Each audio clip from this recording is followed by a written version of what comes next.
The wind over the Mongolian steppe was sharp and dry, cutting through the tents of the encampment like invisible blades. The night before a battle was always still too still, and yet beneath that silence, the earth seemed to hum with tension. In the central gyre, Genghis Khan sat alone beside a flickering brazier, its orange light throwing fierce shadows across his scarred face. His generals had departed hours ago, leaving behind the faint scent of fermented milk and burning yak fat. Only the Khan remained, contemplating the thin line between obedience and terror. He had learned early that victory was not achieved by swords alone, it was carved from fear. Not the crude fear of death, but the kind that lingered in a man's bones, shaping his every choice. As the empire spread westward, dissent festered in conquered lands, rebels in Khorazm, defiant city rulers in Jiangdu, traitorous generals in his own ranks. And for each act of defiance, the Khan had devised punishments not merely to end lives, but to etch warnings into memory. Outside, the guards dragged a trembling man toward the tent. His name was Arslan, a merchant who had betrayed Mongol supply routes for a handful of Persian coins. When they threw him before the Khan, Arslan's face was pale, his beard matted with dust. Genghis Khan looked down, unmoving. "You traded your loyalty for gold," he said, voice calm as stone. "Now you will serve as a message to those who forget their oath." The guards knew what that meant. They carried him to the execution field at dawn, where a wooden frame had already been erected, an ancient torture method adapted from the tribes of the north. Instead of striking him down with a blade, the Khan ordered a punishment that would make his betrayal echo through the ranks. Arslan was bound to the frame and covered in felt soaked with horse milk and honey. The desert sun would do the rest. The punishment was slow, unseen in its cruelty, and yet it left behind the perfect legend: the Khan sees all, and none may profit from deceit.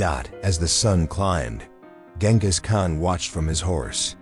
He did not look away. To him, it was not bloodlust, it was governance.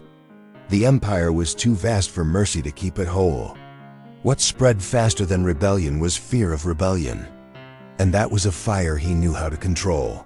Days later, when the army rode through a captured Khorazm fortress, Genghis encountered another scene of defiance. A local noble had conspired to poison Mongol wells. When captured, the man was brought before the Khan, still clinging to his arrogance. "I will not kneel to a barbarian," he spat. Genghis said nothing at first. Then, in a tone almost gentle, he ordered the man's body to be wrapped in a fresh hide, stitched tightly until the skin dried and shrank, crushing him within. This method, borrowed from ancient steppe justice, symbolized nature itself rejecting betrayal. Within hours, the noble was dead, his body left as a twisted warning beneath the fortress gate. The soldiers whispered that night that even the spirits feared the Khan's gaze. Some said his punishments came not from hatred, but from divine command, a sense of order born from chaos. Others thought him possessed by the wrath of the eternal blue sky. Genghis himself neither confirmed nor denied it. In his mind, he was not cruel. He was necessary. One of his closest advisors, Subutai, approached him one evening after the executions. "Great Khan," he said carefully, "fear makes men obey, but it also makes them tremble. If they tremble too long, they may break." Genghis looked out over the endless plain, where the bones of his enemies lay scattered like white flowers. "Then let them break," he replied. "What remains will be unshakable." As the moon rose, a messenger arrived from the western front. A governor of Bukhara had surrendered, but his city had hidden gold reserves and mocked Mongol envoys. The Khan's lips tightened. Mercy had its limits. He would march west and teach them what loyalty meant. Before dawn, the camp stirred to life. Horses snorted, soldiers tightened their saddles, and the banners of the great Khan rose against the pale sky. Genghis mounted his horse, his silhouette framed by the rising sun. He raised his arm, and the army, tens of thousands strong, moved as one, the ground trembling beneath their hooves. Somewhere far ahead, another city waited to test his patience. Behind him, the wind carried the faint echoes of Arslan's cries, long faded into silence. Genghis did not turn back. The empire had no room for hesitation. When the Mongol army reached the walled city of Bukhara, the air smelled of dust and betrayal. The fortress gleamed beneath the pale sun, its turquoise domes and minarets standing defiantly against the horizon. Yet beneath its beauty, treachery festered. Genghis Khan dismounted at the gates, his face unreadable, his black horse pawing at the sand as the city elders bowed in trembling silence. They had surrendered, but only after looting the treasury and hiding the gold in secret chambers.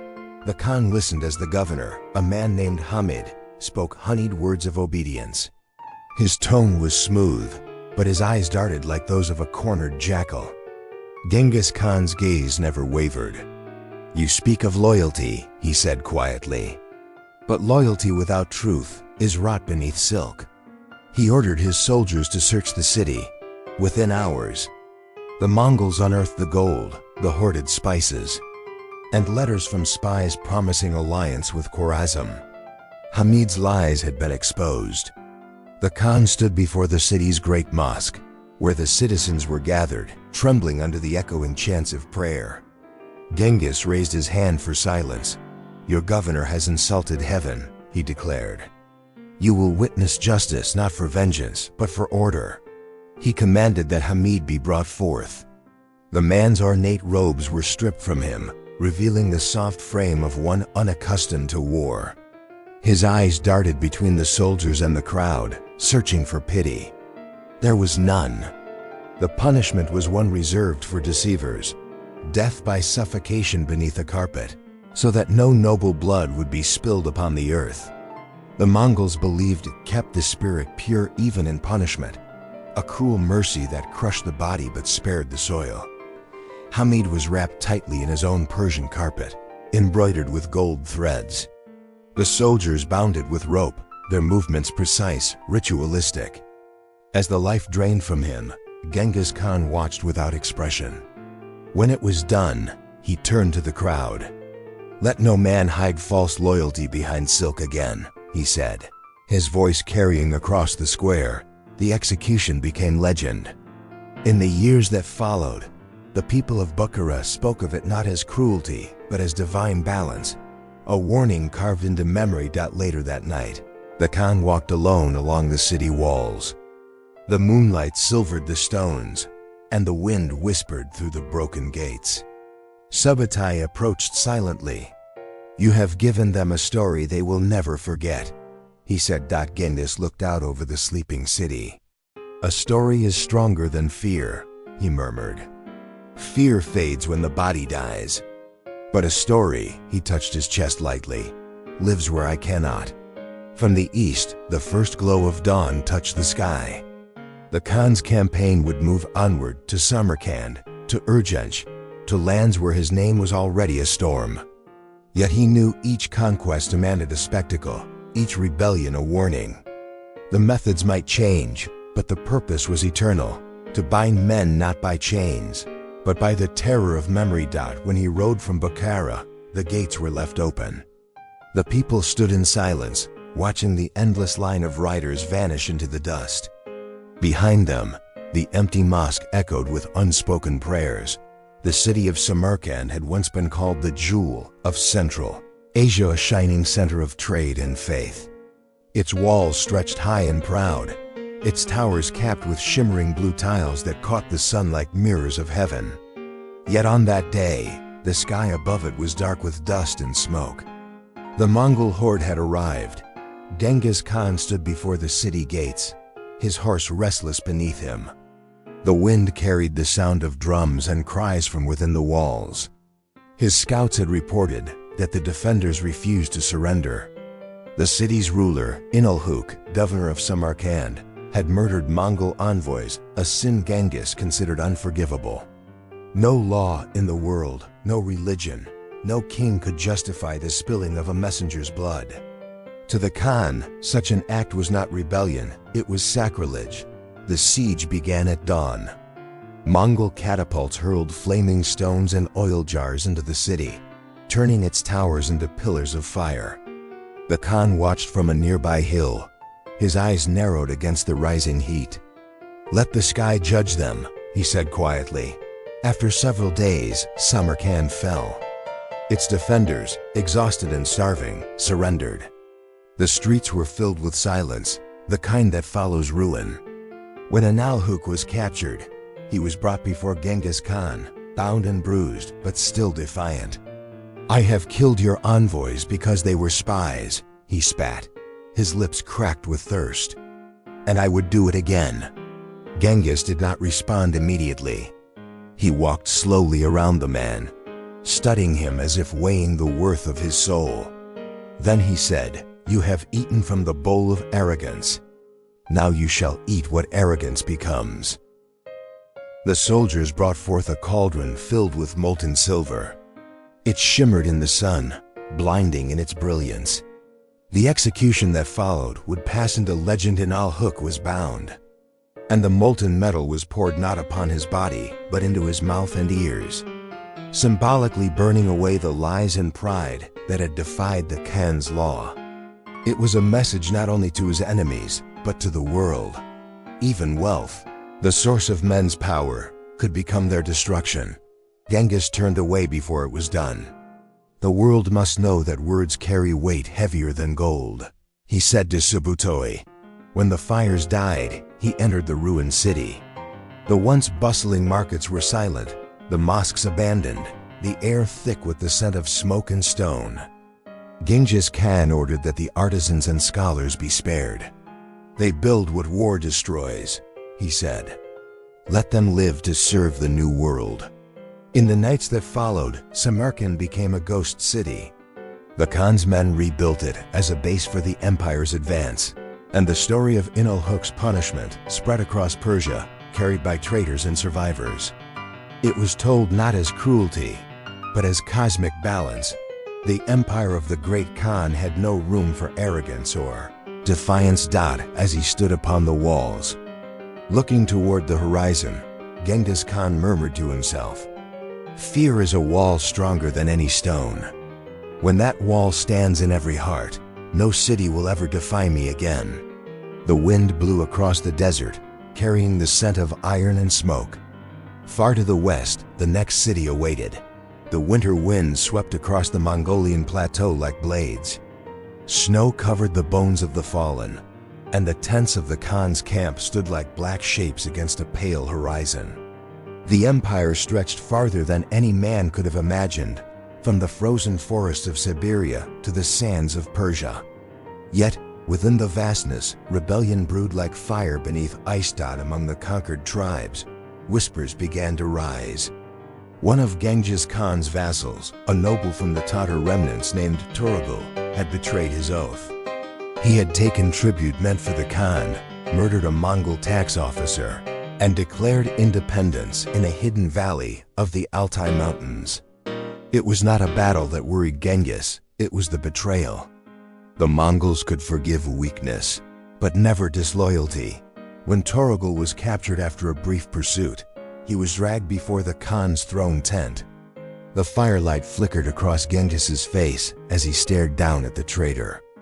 The air in the gyre was silent except for the hiss of burning fat in the lamps. "You were raised from dust," Genghis said slowly, "and the empire gave you name, horse, and honor. You have spat on all three." Torogul lifted his head, eyes defiant even as his body trembled. "I bow to no man. I am of royal blood. You are a butcher, not a Khan." The tent grew colder. Genghis rose from his seat, and his generals stepped back instinctively. "Then you shall die as your pride demands," the Khan said, without blood touching the ground. It was an old decree of the steppes, a punishment reserved for those of noble lineage who betrayed their oath. Mongol tradition forbade spilling the blood of such men, so their deaths were devised in silence and shadowed out at dawn. The execution began. Torogul was wrapped tightly in a felt carpet, his limbs bound, his cries muffled. 2 horses were yoked at either end, and when Genghis gave the signal, they galloped in opposite directions. The felt stretched, the body within crushed, bones breaking silently beneath the folds, that no sound escaped. No blood fell. Only the cold wind carried the echo of the horses' hooves fading into the steppe. When it was done, Genghis turned to his generals. "A king who betrays his oath destroys his own kingdom," he said. "Let this lesson be carried to every tribe." Later that evening, Subutai approached him quietly. "You do not sleep, my lord," he said. Genghis looked out at the stars. "How can the man who builds the world rest when the world still resists being built?" He stood there for a long time, the fire casting his shadow across the snow. Somewhere in the dark, wolves howled. The Khan did not move. His heart, like the land itself, had turned to iron. The sun rose red over Nishapur, a city that had dared to defy the Mongols. Smoke curled from the edges of burned rooftops, and the streets were eerily silent, broken only by the distant clatter of Mongol horses. Genghis Khan's army had arrived swiftly, leaving no time for negotiation. His wrath, like a winter storm, was absolute. Prisoners filled the courtyard. Soldiers, civilians, even children were rounded up into neat groups. The Mongols' plan was systematic, merciless, and terrifying. Genghis's generals oversaw the organization.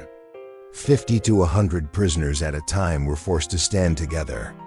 Their faces reflected despair, confusion, and the faint hope that mercy might arrive.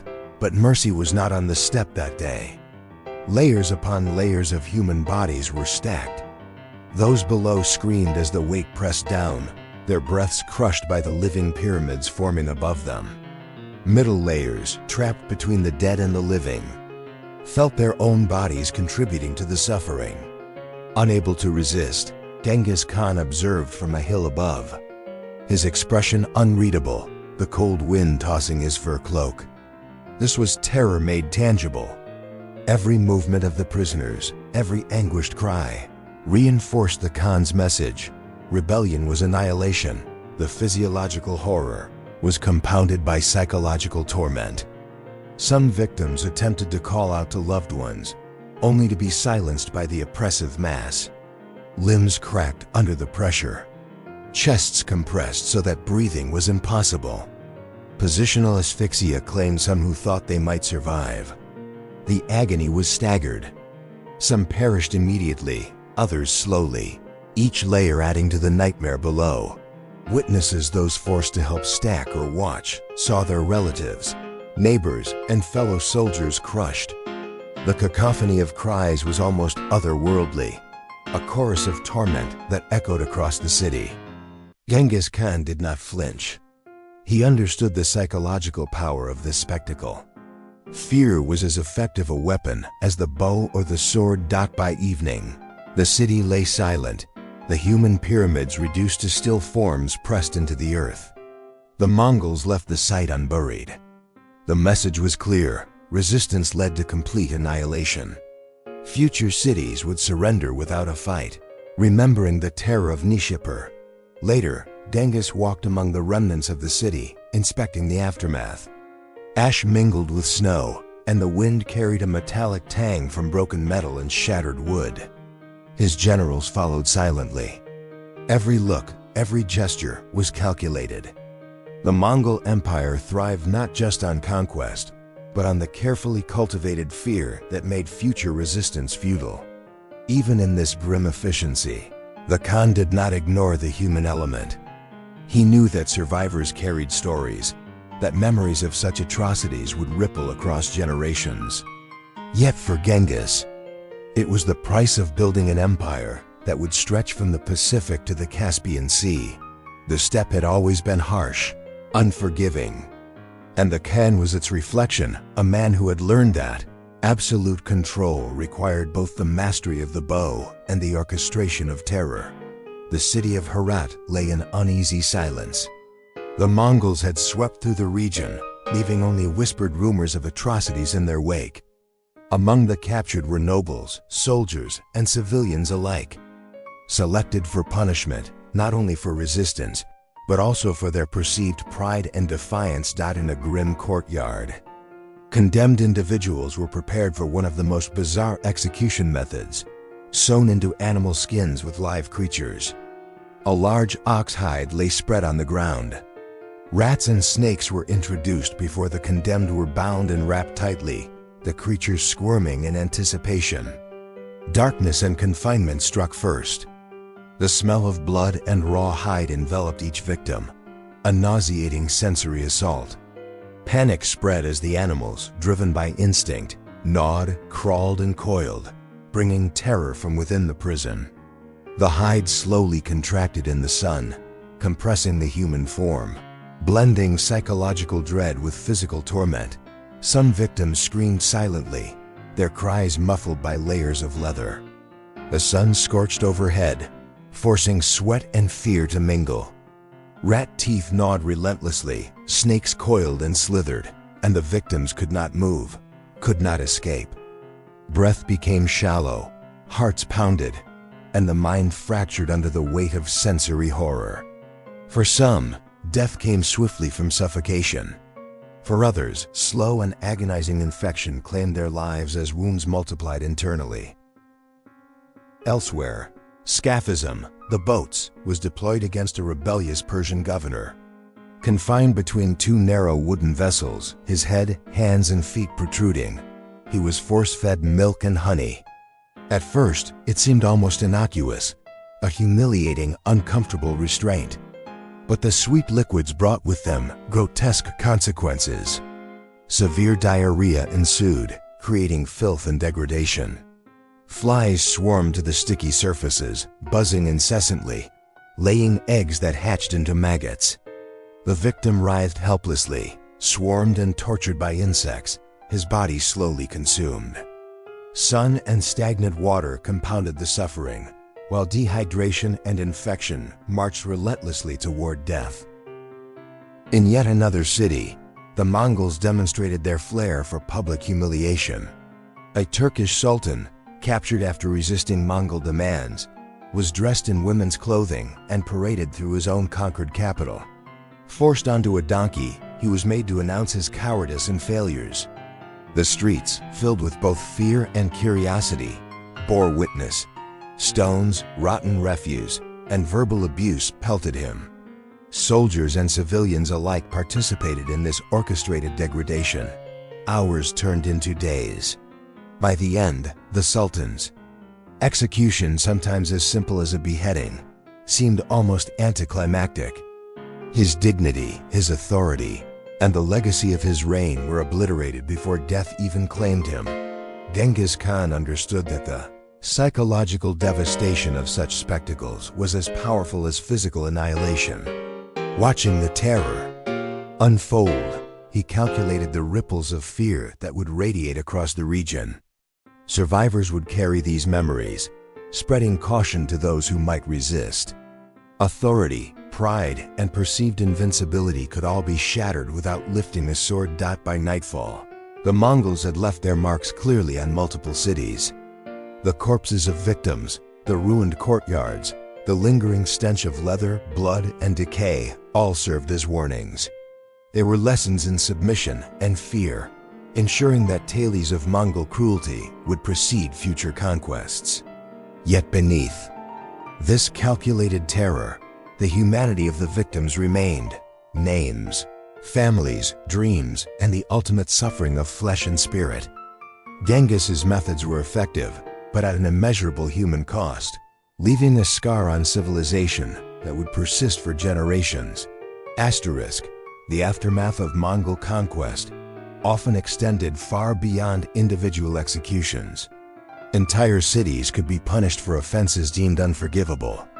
Heretical acts, resistance to demands, or the killing of Mongol envoys, an offense met with immediate vengeance, triggered meticulously calculated campaigns of terror. In one city, the Mongols systematically destroyed infrastructure, ensuring survival became nearly impossible. Dams were breached, irrigation canals cut, and fields burned. The soil, once fertile, turned to ash, and rivers carried away the remnants of human sustenance. Villagers, unable to grow crops or maintain livestock, faced starvation. Families huddled among the ruins, witnessing neighbors succumb to hunger and exposure.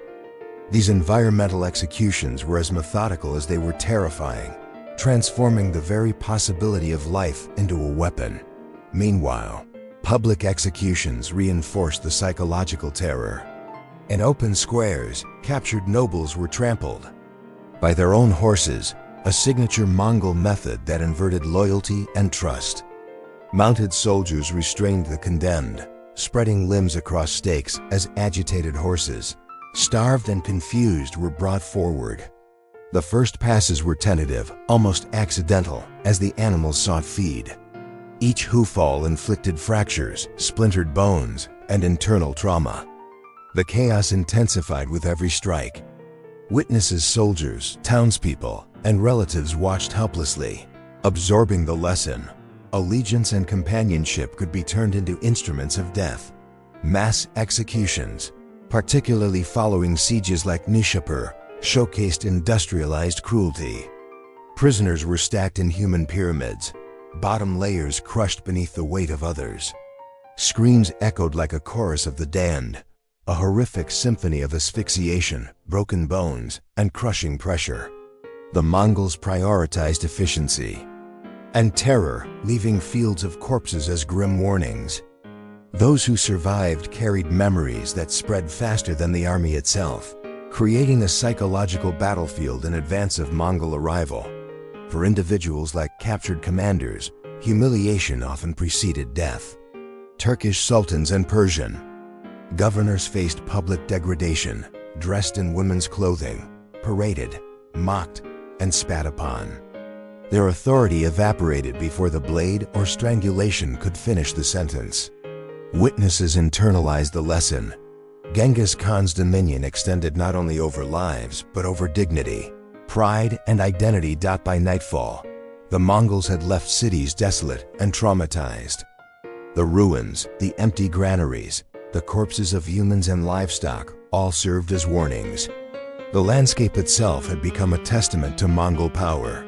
From broken irrigation channels to desolate streets, the conquering force had demonstrated control over both men and nature, transforming the environment into a silent executioner.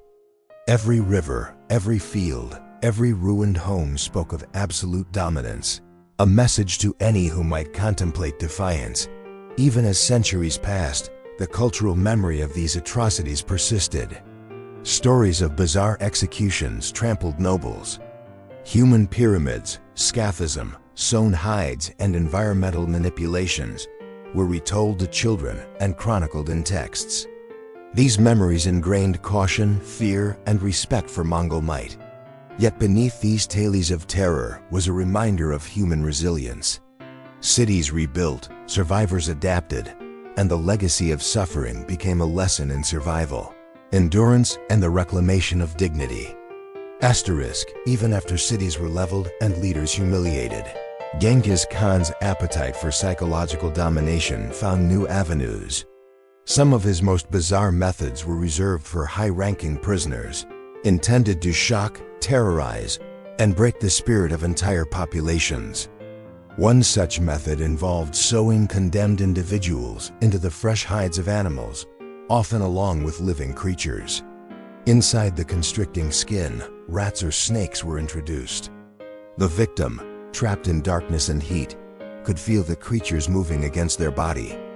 Panic consumed them as the hide dried and tightened, constricting breathing and amplifying every movement. Rats gnawed relentlessly, serpents coiled and slithered, while the victim could neither escape nor defend themselves. The psychological and physical torment intertwined in a relentless crescendo. Death might come from suffocation, shock, or cumulative injuries, leaving behind a horror story whispered across regions for decades. In Persian territories, an adaptation of scaphism was occasionally employed. Victims were trapped between boats or logs with head, hands, and feet exposed, force-fed milk and honey. The sticky substances attracted swarms of insects, while immobility led to unbearable discomfort.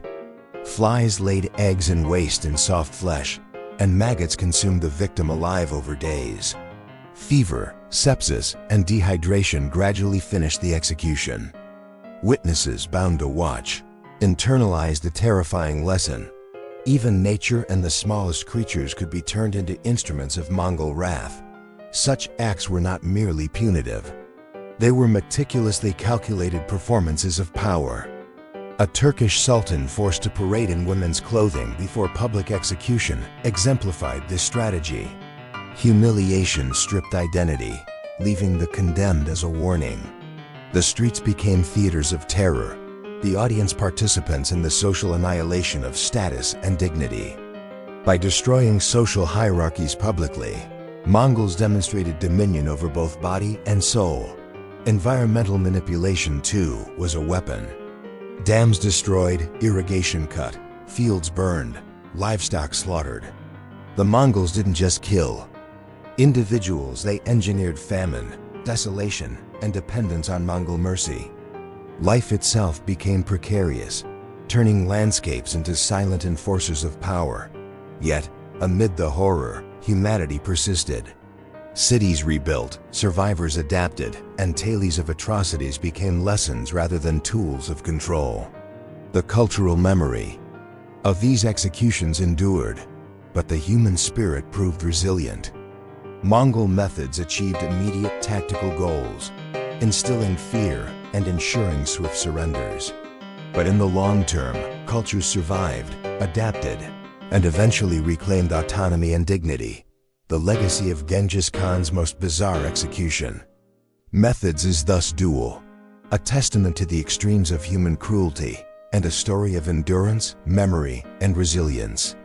The acts were instruments of domination, but they could not extinguish the persistence of civilization. In remembering these horrors, future generations honored the victims while recognizing the enduring strength of human communities in the face of unimaginable terror.